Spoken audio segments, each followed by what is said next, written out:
സങ്കീർത്തനം 105 24 മുതൽ 45 വരെയുള്ള തിരുവെടുത്തുകൾ വാക്യപ്രതിവാക്യമായി വായിച്ച് കർത്താവിന് മഹത്വം കൊടുക്കാം.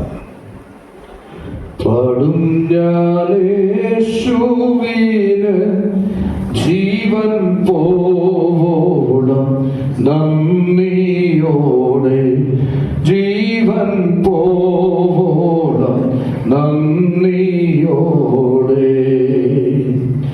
കൺമണി പോലെന്നെ ഭദ്രമായി നിത്യവും കാവൽ ചെയ്തിടാമെന്നും,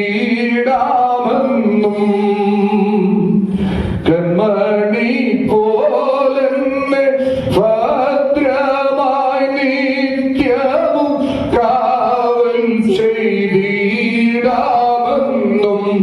തന്റെ കണ്ണുകൊണ്ടെന്നെ നടത്തിടാമെന്നതും ഒത്തതി മോദമോടെ പാടും ഞാൻ യേശുവിന് ജീവൻ പോവോളം നന്ദിയോടെ, ജീവൻ പോവോളം നന്ദിയോടെ. സംഗീതം 105 23 മുതൽ 45 വരെയുള്ള വചനങ്ങൾ. அப்பொழுது இஸ்ரவேல் எகிப்திற்கு வந்தார். யாக்கோபு காமின் தேசத்தில் பரதேசியாயிருந்தார். அவர் தம்முடைய ஜனங்களை மிகவும் விலகப் பண்ணி அவருடைய சத்துக்களை பார்க்கணும், அவர்களை பலமாக்கும். அவர் தம்முடைய ஜனங்களை பகைக்கும், தம்முடைய ஊழியக்காரரை வாஞ்சையை நடத்தவும் அவர்களுடைய இருதயத்தை மாற்றினார். தம்முடைய வாசனையையும் மோசையையும் தெரிந்து அனுப்பினார்.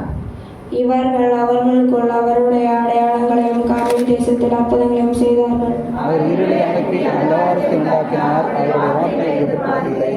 அவர்களுடைய தண்ணீர்களை இரத்தமாக மாற்றி அவர்களுடைய மச்சங்களை சாக பண்ணினார். அவருடைய தேசம் கவலையை பிறப்பித்தது, அவர்களுடைய ராஜாத்தின் வீடுகளே அது வந்தது. அவர் கட்டளையிட அவர்களுடைய எல்லைகளில் அங்கும் வண்டுகளும் பெண்களும் வந்தது. அவருடைய மலைகளை கருநிலையாக்கி அவருடைய தேசத்திலே ஜோலிக்கிற அக்கினை வரப்பண்ணினார்.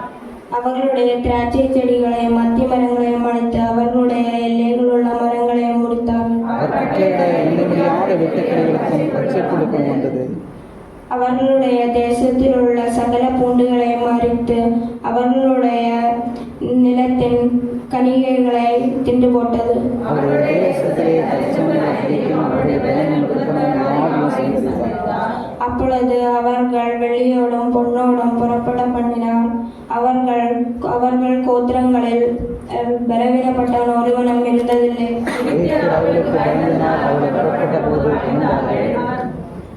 அவர் மேகத்தை மறைவுக்காக விரித்து இரவை வெளிச்சதற்காக அக்கினியையும் தந்தார்.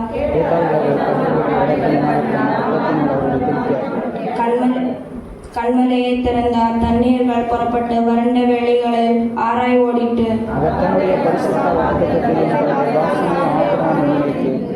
தம்முடைய ஜனத்தை களிப்போடும் தாம் தெரிந்து கொண்டவர்களை கம்பீர சத்தத்தோடும் புறப்பட பண்ணி